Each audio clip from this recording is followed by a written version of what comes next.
Dans le Tarn-et-Garonne, sur les coteaux du Quercy, Alain Moll est producteur d'un célèbre raisin de table, le chasselas de Moissac. Pour faire du chasselas de Moissac, il faut trois choses. Il faut un terroir, comme ici.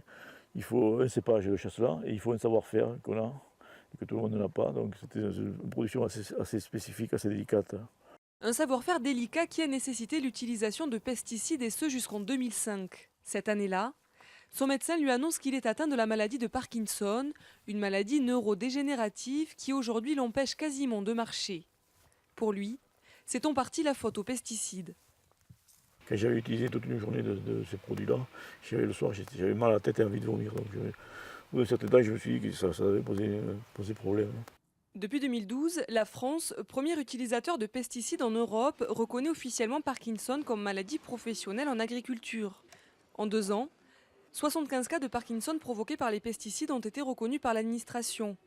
Laurence Perastre est biologiste. Elle a participé à une expertise collective de l'INSERM, l'Institut national de la santé et de la recherche médicale, étude qui montre une augmentation de 60% du risque de développer la maladie de Parkinson chez les personnes exposées aux pesticides dans leur cadre de travail. Certains insecticides, certains herbicides ou certains fongicides même sont susceptibles de perturber le fonctionnement de la cellule. Et ces perturbations ressemblent à celles qu'on observe au cours de la maladie de Parkinson.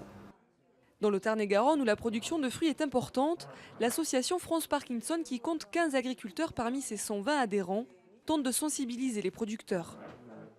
On leur dit qu'il faut absolument qu'ils se protègent, qu'ils mettent masque, gants, lunettes, combinaisons serrées aux pieds et aux mains.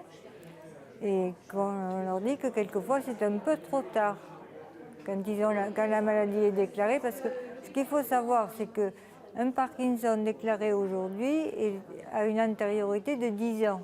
Reconnu invalide à 100%, Alain Moll tente de vivre avec la maladie. Récemment, il a subi une opération du cerveau censée retarder l'évolution de Parkinson.